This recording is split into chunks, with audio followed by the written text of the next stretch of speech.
11 వీటిపై నియంత్రణ కలిగి ఉండి వ్రతదీక్ష కొనసాగించడమే ఏకాదశి అంతరార్థం. సంవత్సరంలో 24 సార్లు ఏకాదశి తిథి వస్తుంది. అందులో వైకుంఠ ఏకాదశి చాలా విశిష్టమైనది.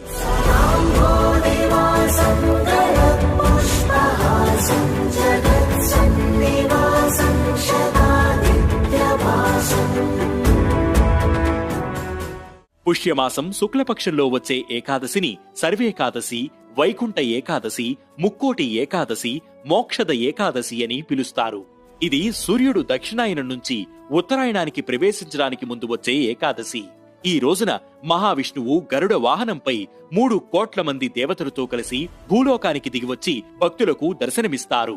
ఈ రోజున చాలా మంది శ్రీ మహావిష్ణువును ఉత్తర ద్వారం నుంచి దర్శించుకోవాలని ఆరాటపడుతుంటారు. పురాణాల ప్రకారం ఒకప్పుడు రాక్షసులు హింసను భరించలేక దేవతలందరూ కలిసి ఉత్తర ద్వారం నుంచి ప్రవేశించి శ్రీ మహావిష్ణువును దర్శించుకుని తమ గోడును వెళ్లబుచ్చుకున్నారు.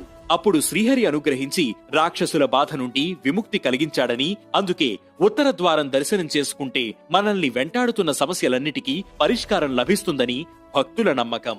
ఇక విష్ణు పురాణం ప్రకారం మురా అనే రాక్షసుడు దేవతలని ఇబ్బంది పెట్టడంతో వాళ్లంతా తమని రక్షించమంటూ విష్ణుమూర్తిని వేడుకున్నారట.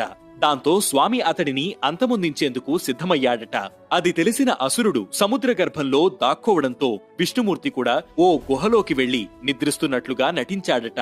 మురాసురుడు బయటికి వచ్చి స్వామిని సంహరించేందుకు ప్రయత్నిస్తున్న సమయంలో మహాలక్ష్మి శక్తి రూపంలో వచ్చి అతడిని వధించిందట. స్వామి సంతోషించి ఆ శక్తికి ఏకాదశి అనే పేరు పెట్టి ఏదైనా వరం కోరుకోమన్నాడట. మురను సంహరించిన రోజున ఉపవాసం ఉన్నవారి పాపాలను పోగొట్టమంటూ ఆ శక్తి వేడుకోవడంతో స్వామి తథాస్తు అనడంతో పాటు వైకుంఠ ప్రాప్తి కూడా కలుగుతుందని వరమిచ్చారట. అందుకే ఈ రోజున ఉపవాసం ఉండి ధ్యానం చేయడం వల్ల మిగతా 23 ఏకాదశులు ఉపవాసమున్న ఫలితం కలుగుతుందని విష్ణు పురాణం చెబుతోంది. ఇది వైకుంఠ ఏకాదశి వెనుకున్న కథ. వే2 న్యూస్ యూజర్లందరికీ వైకుంఠ ఏకాదశి శుభాకాంక్షలు.